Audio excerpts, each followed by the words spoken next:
Hello friends, इस video में अपने डिफरेंट वीकली रेंजेस को कैलकुलेट करना सीखेंगे। तो आइए शुरू करते हैं।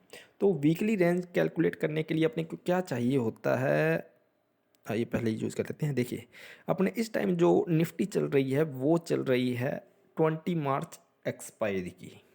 ठीक है, तो लास्ट अपने एक्सपायरी थी वो थी 13 मार्च को। तो 13 मार्च की एक्सपायरी वाले दिन जब मार्केट क्लोज हो गई 3:30 पे, तो अपनों ने नेक्स्ट एक्सपायरी माने 20 मार्च की एक्सपायरी को ओपन किया। 3:30 की बात कर रहा हूँ, ठीक है।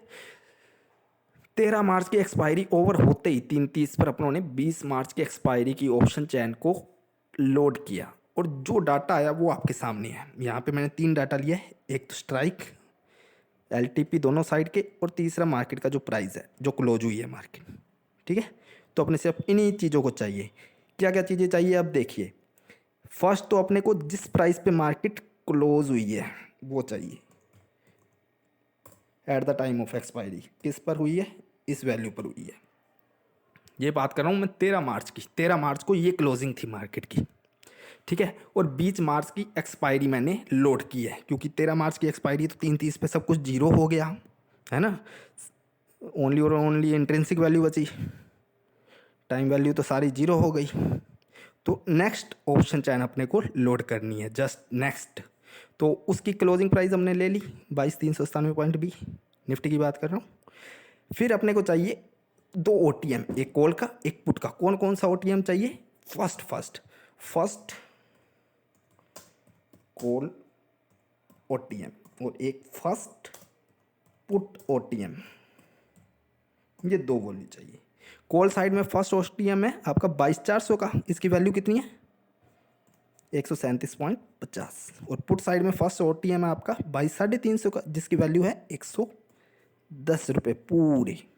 ठीक है, बस ये तीन ही चीज़ें चाहिए आपको वीकली रेंज कैलकुलेट करने के लिए एज पर ऑप्शन चैन। ठीक है, आई होप आप समझ पा रहे हैं कि जो अपनी एक्सपायरी डेट है जो करंट चल रही है वो जैसे ही ओवर हुई है, नेक्स्ट एक्सपायरी की ऑप्शन चैन को अपनों ने लोड कर लेना है 3:30 पर। और वहाँ से ये तीन डेट डाटा ले लेने हैं। एक तो क्लोजिंग जहाँ पे मार्केट क्लोज हुई है, ठीक है। सेकंड आपका कॉल और फर्स्ट कॉल OTM का LTP और फर्स्ट पुट OTM का LTP। ठीक है, ध्यान से देखिए। अब आपको क्या करना है, दोनों जो OTM के LTP लिए ना, इन दोनों को सम कर लेना है, ऐड कर लेना है। तो जो आपके पास रेंज आएगी ना, ये आपकी वीकली रेंज होगी। Simple formula. अब ये रेंज तो निकल गई, अब आपको मार्केट का अप एंड डाउन निकालना है, माने हाइयर और लोअर रेंज निकालनी है। तो वो कैसे निकालेंगे? सपोर्ट निकालना है और सेकंड रेजिस्टेंस निकालनी है। सपोर्ट निकालने के लिए जो आपका जो क्लोजिंग वैल्यू है ना मार्केट की, उसमें से माइनस कर देनी है जो आपकी रेंज आई है, दोनों का जो सम है। इसी तरह रेजिस्टेंस निकालनी है, तो जो क्लोजिंग प्राइस है उसमें ऐड कर देना है इस सम को। ये आपका सपोर्ट आ गया और ये आपकी रेजिस्टेंस आ गई। ठीक है, हालांकि मार्केट इसको ठीक है सपोर्ट तो करती है, रेलिवेंट है वैसे तो, बट कभी कभी क्या होता है ये टूट भी जाते हैं, ब्रेक भी हो जाते हैं। तो इस केस में अपने इसको S1 S2 और तीन वैल्यूज कैलकुलेट करते हैं। सेम रेजिस्टेंस के केस में भी R1 R2 और R3 भी कैलकुलेट करते हैं। कैसे करते हैं? S1 S2 तो मैंने बता ही दिया आपको, क्लोज वैल्यू से सीधा कर लेते हैं। S2 करते हैं, जो आपकी S1 आई है ना, इसमें से फिर से आप सम को माइनस कर दीजिए, और S3 में जो आपकी S2 आई है उसमें से माइनस कर दीजिए। ठीक है, इसी तरह R1 से अगर आप ऐड अप करेंगे, ऐड रजिस्ट्रेशन निकालनी है ना, ऊपर का लेवल निकालना है तो ऐड करना पड़ेगा। R2 में जब ऐड करेंगे इसी रेंज को तो R3 निकल जाएगी। इस तरह आप तीन निकाल सकते हैं, S1 S2 S3 और R1 R2 R3। अब नॉर्मली तो S1 और R1 ओके है, आपकी वीकली रेंज यही होती है, मार्केट सपोर्ट करता है। बट कभी कभी अगर आपकी ये ब्रेक हो जाती है तो S2 और R2 काम आती है, ये तो ब्रेक होती नहीं है लगभग, जहाँ तक मैंने देखा है। और कभी इवेंट वाला केसेस हो, कोई बहुत ज़्यादा हलचल हो मार्केट में, तो आपका S3 और R3 भी टच हो सकता है। ठीक है, ये एक हाइपोथेटिकल वैल्यूज़ हैं, रेंज है जिसको अपने मार्केट सपोर्ट करती है। ठीक है, मोस्ट ऑफ द 100 में से मान के चलिए 95 टाइम्स तो आपको सपोर्ट करती है मार्केट। ठीक है, ये तो हो गई आपके निफ्टी के केस में। ठीक इसी तरह आप बैंक निफ्टी के केस में भी निकाल सकते हैं। निकाल ही देता हूँ। तो बैंक निफ्टी का भी मैंने डाटा ले रखा है, ये देखिए आपके सामने है। तो ये थी 27/2/2025 की एक्सपायरी पे, लास्ट एक्सपायरी। तो वहाँ पर अपने नेक्स्ट एक्सपायरी थी 27/3/2025 की। अब ध्यान रखने वाली बात ये है कि जो निफ्टी में तो वीकली एक्सपायरी चल रही है, पर बैंक निफ्टी में मंथली एक्सपायरी चल रही है। तो इसमें जब आप रेंज निकालेंगे ना, तो मैं लिख ही रहता हूँ, रुको, बैंक निफ्टी का भी यहाँ अलग से कर लेता हूँ।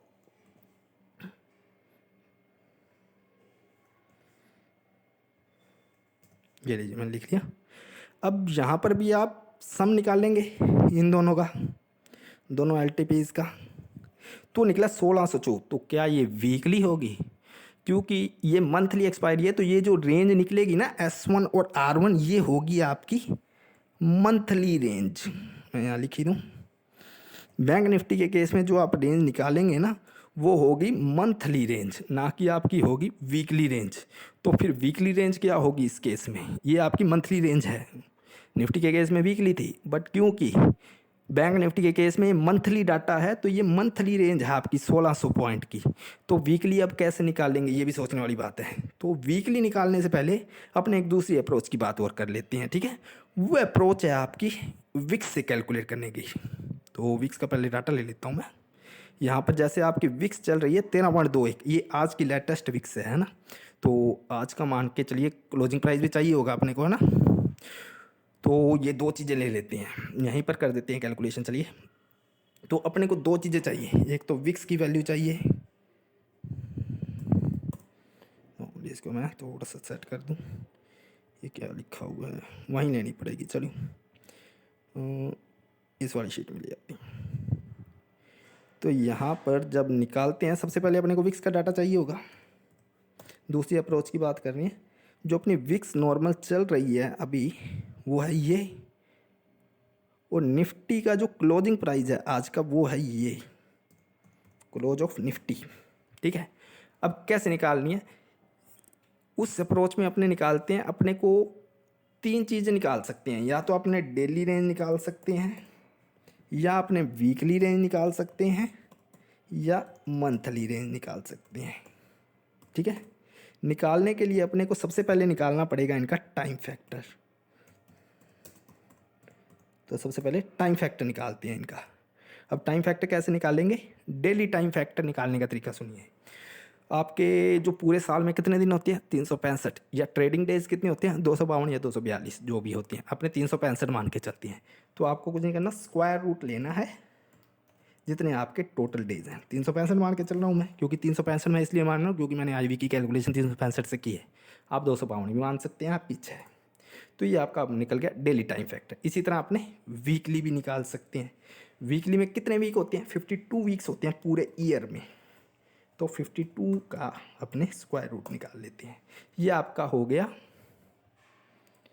Weekly time factor. इसी तरह मंथली टाइम फैक्टर, तो मंथ 12 ही होते हैं, इसमें तो कोई है ही नहीं, 12 महीने होते हैं साल में। तो ये लीजिए, ये आपका हो गया मंथली टाइम फैक्टर। ईयर भी निकाल सकते हैं, ईयरली रेंज का क्या करेंगे, खैर। तो ये जो टाइम फैक्टर निकालना है ना आपने, अब इसको आपको डिवाइड कर देना विक्स से। विक्स को, ये अपने परसेंटेज में है विक्स, तो इसको अपने पहले कन्वर्ट कर लेते हैं नंबर्स में। तो ये 0.1321 ये हो जाएगी। नंबर्स में कन्वर्ट करना पड़ेगा ना, नहीं तो ये परसेंटेज में है ये तो आपकी। तो आपकी जो विक्स की वैल्यू है ना, इसको डिवाइड कर दीजिए टाइम फैक्टर से। ठीक है, और फिर इसको जो वैल्यू आएगी उसको आप मल्टीप्लाई कर दीजिए क्लोज से। क्लोज मार्केट क्या है? ये वाला। तो ये जो रेंज निकलेगी ना आपकी, मैं तीनों में ही कर देता हूँ, कहीं कुछ गड़बड़ कर रहे हैं, इसको फिक्स करना पड़ेगा। क्लोज को भी फिक्स कर दिया। हाँ, तो ये देखिए अब 3 रेंज निकल के आई है आपके सामने। इसको मैं डबल डिजिट में ले लूँ,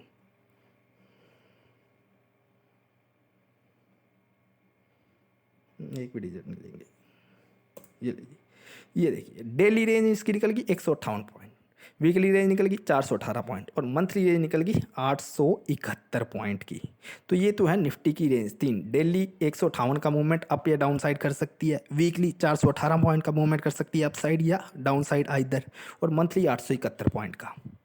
ठीक है, और अपनों ने इधर कितनी निकाल ली थी जो अपने ऑप्शन चैन से एक बार में वीकली 247 पॉइंट की, है ना, दोनों के बीच में है ये। तो वो तो आपने ऑप्शन चैन में at the day of expiry आपने कैलकुलेट कर ली। ये आपकी डेली चेंज होगी एज पर विक्स। ठीक है, एज पर विक्स। तो इससे आप सपोर्ट ऑफ रेजिस्टेंस कैसे निकालेंगे, अब मैं पहले ही बता चुका हूँ। क्लोज में आपने जब इसको माइनस करेंगे ना, इस रेंज को, क्लोज को मैं फिक्स कर दूँ, तब तो आपकी निकल जाएगी सपोर्ट, और जब आप क्लोज में इसको ऐड करेंगे इसी रेंज को, तो ये आपका निकल जाएगा रेजिस्टेंस। ठीक है, इसको इधर और इसको मैं को पेस्ट कर देता हूँ। इस तरह आप डेली, वीकली और मंथली रेंज निकाल सकते हैं अपनी मार्केट के एज पर द विक्स। अब सेकंड अप्रोच इसमें है, आईवी से भी कैलकुलेट कर सकते हो। यहाँ आपने विक्स से कैलकुलेट की है ना, तो आईवी किससे आईवी कैलकुलेट, एक जब अपने आईवी पिछली वीडियो में कैलकुलेट की थी ना, एक मैंने ये वाली अप्रोच बताई थी आपको, सिंथेटिक फुट वाली, अगर आपको याद हो। इसमें मैंने कहा था कि जब आप रेट ऑफ इंटरेस्ट हो इसको जीरो रखते हैं ना दोनों को, और सिंथेटिक फुट यूज करते हैं। सिंथेटिक फुट का मैंने क्या मीन बताया था, कॉल माइनस पुट प्लस आपका स्ट्राइक। इस केस में दोनों की जो आपकी आईवी होती है कॉल और पुट की सेम निकलती है। तो जो एटीएम की आईवी है इस वक्त मार्केट क्लोज कहाँ पर है, 22,834, माने 22,850, यही है एटीएम ही है ये। तो इस वक्त एटीएम की जो आईवी है ना वो आप ले लेंगे, 13.62 है, दोनों साइड सेम ही है। तो इससे भी आप अपनी मार्केट की रेंज 13.62, इससे भी आप अगर निकालेंगे ना तो लगभग सेम ही आएगी विक्स के मुकाबले में देखेंगे। तो इससे भी आप कैलकुलेट सकते हैं। अब जो नया अपडेट आएगा ना, विक्स से भी निकली होगी, इम्प्लाइड वॉलिटिलिटी से भी निकली होगी, और जो इम्प्लाइड वॉलिटिलिटी होगी वो इसी मेथड से कैलकुलेट होगी। ठीक है, तो ये है। अब वापस आ जाते हैं बैंक निफ्टी पर। बैंक निफ्टी पर मैंने कहा था कि मंथली रेंज निकली है, तो वीकली कैसे निकलेगी। तो वीकली निकालने के लिए ये जो अपनों ने तामझाम किया है ना इतना, विक्स और आईवी वाला, तो इसको रिवर्स इंजीनियरिंग करेंगे ना जब आप, तो अपने पास एक फॉर्मूला आएगा। फॉर्मूला मैं सीधा डिटेल में तो नहीं बताऊंगा, सीधा बता देता हूँ। इस रेंज को लेना है मंथली वाली जो निकली है 1600 पॉइंट की, इसको मल्टीप्लाई कर देना स्क्वायर रूट ऑफ,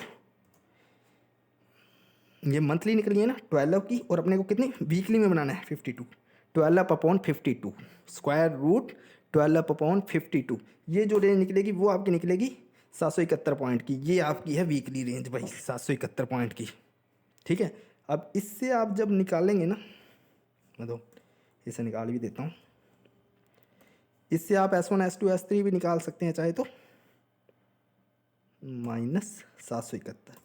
ये तो आपकी आ गई वीकली सपोर्ट, और इसी तरह ये आपका आ गया, इसमें प्लस कर दूंगा इस वीकली वाली रेंज को, तो ये आपकी आ गई वीकली रेजिस्टेंस। इसी तरह S1 S2 S3 भी निकाल सकते हैं बैंक निफ्टी के केस में। तो अब की बार जो नई शीट होगी ना उसमें ये वीकली रेंज वाला भी ऐड कर देंगे। बैंक निफ्टी के केस में ये मंथली भी होगी और वीकली दोनों कैलकुलेट होगी। बट ये वाली वीकली क्या रेलिवेंट है आपको लगता है? बिल्कुल नहीं रेलिवेंट भाई। इसमें मंथली तो रेलिवेंट है, पर वीकली वाली हालांकि होगी पर रेलिवेंट नहीं होगी। बिकॉज क्योंकि ये तो आपने एक बार में फिक्स कर दी, मार्केट कभी भी तोड़ जाएगी 771 पॉइंट तो वोलेटाइल ज़्यादा होती है ना। ये जो ये वाले मेथड है ना आईवी और विक्स वाला, ये ज़्यादा रेलिवेंट है इस केस में, बैंक निफ्टी के केस में, हालांकि निफ्टी के केस में भी है। तो फिलहाल मैंने आपको सारा बता दिया, वीकली रेंज कैसे कैलकुलेट करते हैं, डेली, मंथली और वीकली सारा कुछ बता दिया।